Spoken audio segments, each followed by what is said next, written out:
Holy moly, we got the internet issues again. Hey, what's going on, crypto people? It is the Crypto Siege with another day in the life and the crazy life that is the digital asset space. Good morning, good afternoon, good evening to each and every one of you. Listen, the market guys is doing what the market does. We're going to get into that. More news from Simon Dixon, the Celsius Network on a recovery plan.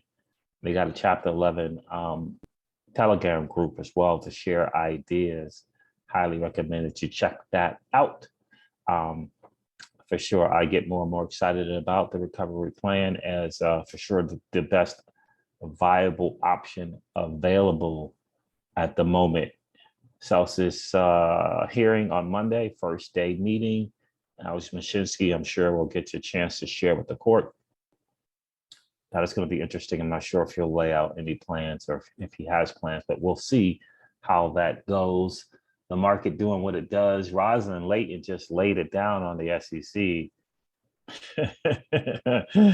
And boy, she does not hold punches. We're going to get into that as well. Jim Cramer is on YouTube talking about manipulating the market and how he manipulated the market as a hedge fund manager. What in the world is going on with that? All right, guys, look, this is your XRP Ripple daily news and around 0 to 10 minutes. So let's do it. The total cryptocurrency market cap, is 1.01 trillion. The Bitcoin dominance is at 40.2%. Bitcoin is trading at $21,158 again. Ethereum is trading at $1,347 again. And XRP is trading at 34.9 cents again. Ooh, look at freaking Polygon. It just continues upwards. Amazing. I know Polygon, the Matic team, got a partnership with Disney. I'm sure that's helping. 28% on the 7-day. On the 7-day is pretty good. Goodness gracious. Pretty good there. Swing traders are having a good time if they know what they're doing. That is for sure. Yeah, so double figure reds, most of the market again. Quant up 16% on the 7-day. Elron up not much on the 7-day. There it is, guys. The market just kind of doing what it does. Lido Dow's up 125%. Oh my gosh. The LDL token, Lido Dow. I'm not sure what that has to do with the stake ETH thing, but I think it has something to do with that. And I'm thinking the LDL token holders, latest on the street is they will control most of that stake ETH through this Lido Dow token. So in any case, don't quote me on that, but I believe that is the word there. So in the midst of the madness that's going on with this bear market, LDO on the 7-day is up 125%, which is very, very interesting. Yeah, so there's nothing else really to report here. Convex token back in the top 100, so is the Curve Dow token. Let's go with this Rosalind Layton article because I think it's pretty fascinating. Rosalind Layton, PhD contributor at Forbes, says SEC Slapdown is a wake-up call to Congress. Is a wake-up call to Congress. Now, you remember when I did the video and when we got the ruling from Judge Netburn, and she's using the words hypocrisy, and she's using the words, and I'm paraphrasing, but not an allegiance to a non-allegiance to the law, and referencing the SEC and its attorneys. Listen, those are shockwaves throughout the system, the judicial system, Congress. Those are shock waves, those kind of comments.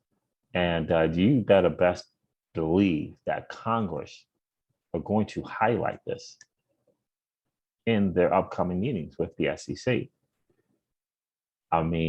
It's just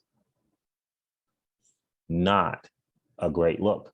And that's why I said in the video, when I did the video on it, I said the world is going to be watching. Like the world's going to be watching. But anyway, on July 12, U.S. District Court rejected the Securities and Exchange Commission's request to withhold documents on the so-called Hinman speech of 2018. In a highly anticipated ruling, the ongoing SEC versus Ripple case, Magistrate Sarah Netberg denied the SEC's motion citing attorney-client and deliberative process privileges. The judge slammed the agency for hiding documents which could answer questions in front of the court. She called the behavior so egregious that it impugns, I don't know how you pronounce that, impugns the agency's faithful allegiance to the law. I've never seen this word. IMPUGNS. Impugns the agency's faithful allegiance to the law, quote unquote. Congress should heed her forceful, deliberate words, says Rosalind Layton. The House Financial Services Committee holds an oversight hearing on the SEC Enforcement Division next Tuesday. Chairwoman Maxine Waters can ask them directly where their allegiance lies, with the public and the law, or their own personal interest. And again, how many times we've been saying this on this channel for months and months and months? When this becomes a slam dunk, right? When it's a slam dunk in terms of all things against the SEC, this is when the Congress people pick it up. When it's a slam dunk, right? So when you got a United States federal judge calling the SEC and their moves hypocritical and a non-allegiance, faithful allegiance to the law, right? You know, those who are looking to get reelected, these are the things that they bring to the forefront in Congress. So it's going to be interesting to see in this next House Financial Services Committee. Be interesting what Maxine Waters and the likes. We already know what Loomis and Toomey, if they get a, you know, I mean, not Loomis, but Toomey and I think maybe even Emmer is part of it. You know, when they get a chance to bring the hammer against the SEC Enforcement Division. So the SEC meant its December 22 SEC against Ripple Labs to be its big crypto enforcement blockbuster. Absolutely. It alleged that Ripple and its two senior executives made unregistered illegal securities trades with sales of the digital token XRP dating back 7 years. The complaint not only claimed SEC authority from the 1933 Securities Act, but that everyone should have known that XRP was security from its first sale in 2013. The lawsuit's thesis is that XRP, the token itself, is an investment contract in the company Ripple, no matter who sells it or how it's sold. It seems the agencies thought it could force a quick and dirty settlement and put big crypto hide in its trophy case. 1000% correct, Rosalind. Neither the judge nor the defendants played along with the scheme. Moreover, Ripple didn't fold. It assembled a top legal team and hit back at the agency ferociously. Ripple's defense, with the centerpiece of Hinman's market-moving speech, documented the SEC's failure to provide fair notice to the market on XRP's status. With this revelation, the SEC has been stumbling and bumbling to hide Hinman, his emails, his speech drafts, his calendar, and anything related to his tenure. The defense argued that the agency failed repeatedly to provide guidance for years to anyone who asked it whether XRP was a security, and that the 2018 speech by then Director of Corporation Finance, William Hinman, laid out criteria that strongly suggested XRP isn't a security. Defense further cited an overstretch of the so-called Howey test for determining a security in violation of due process. It claims the SEC was vindictive, alleging Ripple's top executive, Chris Lawson and Brad Garlinghouse, were objectively reckless in their XRP sales because they should have known that the token was a security 7 years before the agency concluded as such. The SEC wanted billions in fines and demanded to come through executives' personal financial records. This is the sham of it all. The SEC's hapless lawyers have spent almost 2 years defending the absurd lawsuit against enterprise blockchain company Ripple Labs. They tried to prevent Hinman from being deposed, by Ripple until the judge could finally sort through its tactical obstruction and order him to sit last year. They insisted the speech was irrelevant to the markets and to the case. Then they tossed out privilege arguments, one more crazy than the last, to refuse to hand over any of the internal documents Ripple was seeking for its defense. By last Tuesday, they run out of reasons. In her ruling, it says here, a patient portunus ruling. In her ruling, Netburn laid out the chronology of how the defendants have been seeking these documents for their fair notice defense and dismantled each of the SEC's tactics to hide them, including an excruciating in-camera review in which she forced each document in question to be handed over. Finally, Netburn wrote, the SEC raised an attorney-client privilege with another round of in-camera reviews, leading to Tuesday's ruling. She eviscerated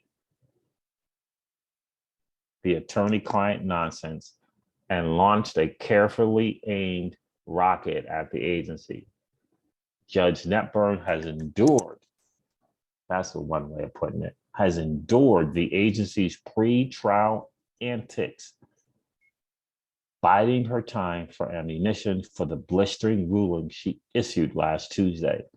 It was vindication for the small band of observers who long ago saw the SEC lost in a maze of its own making with this case. And now it's clear to everyone, which is exactly what I said. In the decision, she writes, the hypocrisy in arguing to the court, on the one hand, that the speech is not relevant to the market's understanding of how or whether the SEC will regulate cryptocurrency, and on the other hand, that Hinman sought and obtained legal advice from SEC counsel in drafting his speech, suggests that the SEC is adopting its litigation positions to further its desired goal and not out of a faithful allegiance to the law. The question remains whether the SEC will change its tune. Congress should demand an answer. Well done, nicely put, Wise and Leighton. I just got to tell you, I mean, again,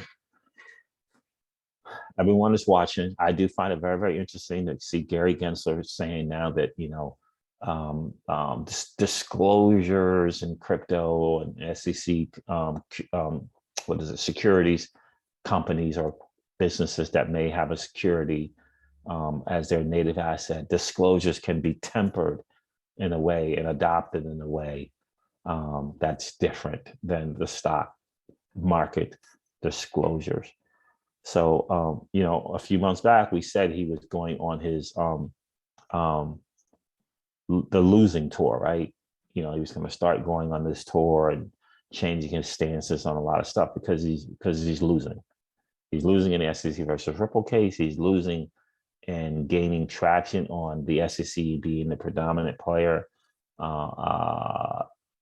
in the space. And so now he's starting to give in on some stuff that'll make it more palatable for people to allow the SEC to continue to try to garner land grab in this space. Should mean that is ultimately the bottom line, because he realizes that he is losing. And it's just not going to be a great look overall for him in his political, right? Taking all these L's in his political, right? So, I mean, getting this right for him is going to take a lot, but it's for his political aspirations. That's the main thing. It's not anything else. It is the political aspirations that he seeks. This is some interesting news coming from Wanchain and Cardano. This post by Wanchain's VP of Engineering, Dr. Weijia Zhang, takes a look at the infrastructure Wanchain, Cardano, IHOK, and M Labs 10 are designing to make Cardano interoperable with heterogeneous blockchains. So Wanchain looks like Wanchain is going to be hooking up together with the IOHK Foundation and this M Labs 10 to get on Wanchain. Good stuff. Good stuff. Well, we all know that Charles Hoskinson laid into Michael Saylor the other day.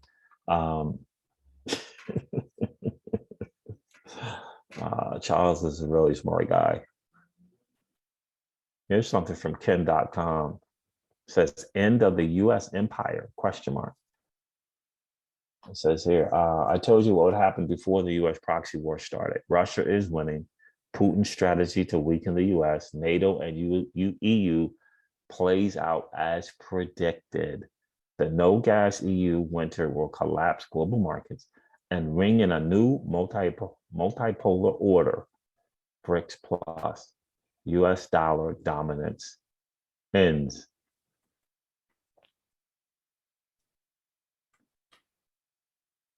Yeah, and unfortunately, or fortunately, it's just not a great strategy to kind of counter a strategy. It was Charles laying into Michael Saylor. Charles Hoskinson says Michael Saylor screwed up, all effed up and screwed up after claiming Cardano as a security. Oh my goodness. So anyway, if anybody wants to suggest ideas for Bank to the Future to consider with Celsius Chapter 11 proposal, the team just created a Telegram group for discussion. Keep it productive and solution oriented. And I did join the Telegram there, and I did lay out a couple of things. So a good group to join if you're someone who has been part of the Celsius network as a depositor, an account holder.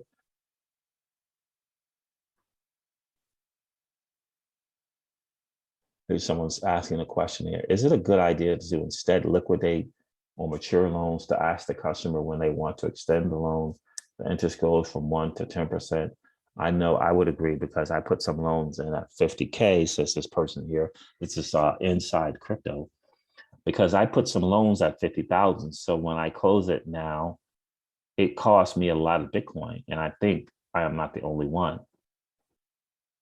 I know I believe in a solid peer-to-peer lending model because that was the reason why I believe in Celsius in the first place.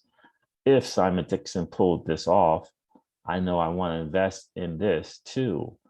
And I think it is a big benefit for the crypto industry. Simon has some interesting plans kind of going forward, kind of recovering from this disaster. But the first phase of that is obviously making the people who have accounts there whole, with an opportunity to be made fully whole, and I believe more than whole. So I like it. Again, absent of any plan. This is the only plan that I know of that is viable. So until we can hear of another plan that may be better, I think Simon Dixon and his plan is the best plan moving forward. And it isn't, there's a haircut involved with it. Whatever that looks like, again, I think it's going to be somewhere between 25 and 40%. With the other option of debt and or equity, depending on your situation, that both that debt and equity can become a potential profit in a free market, which is essentially believing there's a future for the new entity moving forward. And I just got to remind people that Simon Dixon's plan does not involve the current board at Celsius. It doesn't involve that.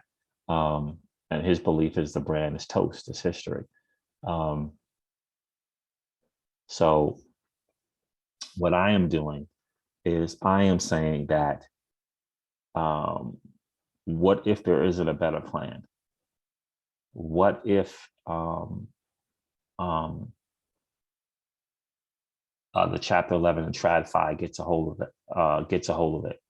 Like, how am I preparing? And the way that I'm preparing, that if there isn't a better plan, and if the TradFi want to take it over and really, shrink it to, 10, 15 cents on your dollar, what would I do? And that, to me, is Simon Dixon's plan. So that's what I'm preparing for. I'm preparing for what if Alex Mashinsky doesn't have a better plan. I'm preparing for what if some people will try to push, the 10 to 15 cents on the dollar plan. I'm preparing, and I am backing a plan, that has a 20 to 45% initial cut, access to crypto, and given the option to have to have debt and or equity, in a free market opportunity chance to be made whole, and I believe more than whole. That's my personal opinion. That is where I am. I am preparing for what if there isn't a better plan. Got to have a plan. What if there isn't a better one? What if Alex Mashinsky doesn't come up with a better quote unquote plan? And what if that plan that Alex Mashinsky comes up with doesn't go through, doesn't get approved? These different types of things like that. And I just think that Simon Dixon's plan, with his experience, I think the regulators, I think the federal judges, whatever, are going to look at all of that. And when it comes to a plan, and although we do get a vote, I think these things are going to be considered. And what if the federal judge, in this case, wants recommendation from regulators? What if they put that out to regulators and say, do you feel that the current board is fit to move forward in this entity? Like, you don't know. And I just think the experience is going to help, being a regulated securities business for 10 plus years, major relationships, very, very viable relationships with regulators, with FINRA. I think this is important. Having the equity in terms of $6 billion available at hand, I think it's going to be important as well. And so, again, absent of a better plan, this is the plan that I'm going with. And I have not Simon Dixon's plan. I haven't heard of a better one. We'll see if we hear something tomorrow from Alex Mashinsky in terms of if there is a better plan. I can't get into too many speculations of stuff. I can't get into that. But and I think everyone has to cover their six, because I know people that are involved at Celsius are covering the six. So I want to cover my six as well, from the kind of the attorney perspective, and cover that as well, because what seems to me was very obvious and clear to me was a change in business model, a lack of letting people know that there was a change, in fact, a change in the model. So that's becoming very, very, very clear, very, very obvious to me. And so I think it's important to cover. I don't think that besides TradFi, I don't think people in the Celsius ecosystem wake up in the morning and look to cause harm. I don't believe that at all. Right. But we are where we are. And now it's cover your 6 o'clock, in my opinion, time. If you feel like your assets are valuable. Right. And a lot of that, there's 2 things there: covering your 6 and with attorneys and expecting a long fight. I think the Simon Dixon plan is more of immediate healing, if you will, right? And I think a lot of people are in that. A lot of people are in an urgent situation. Not everyone, but a lot of people are. They're in an urgent situation in terms of getting access to their crypto.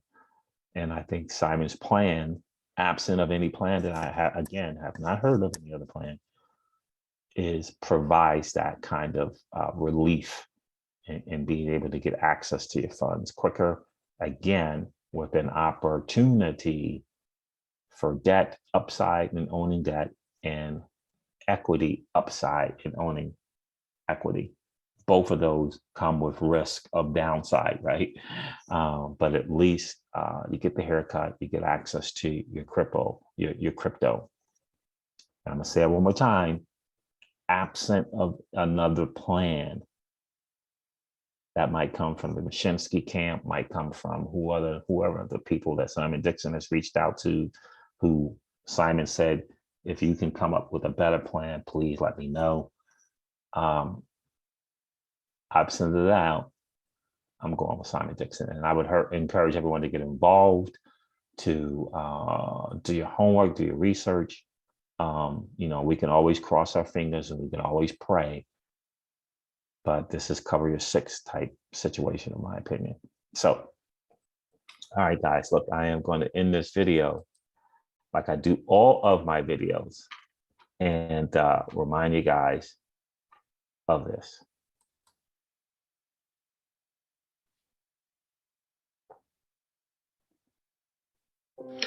Old money doesn't want you to win. They don't want us to win. They would rather that we remain a cog in their perpetual wheel of trading our time for dollars.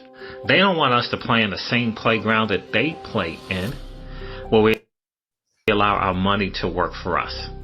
This is our chance to win, guys.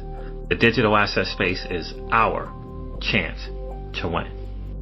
We are in the midst of the greatest transfer of wealth in the history of man. Are you participating, or are you standing on the sidelines? Here's what I do know, that the battle for you has already been fought, and the victory is yours.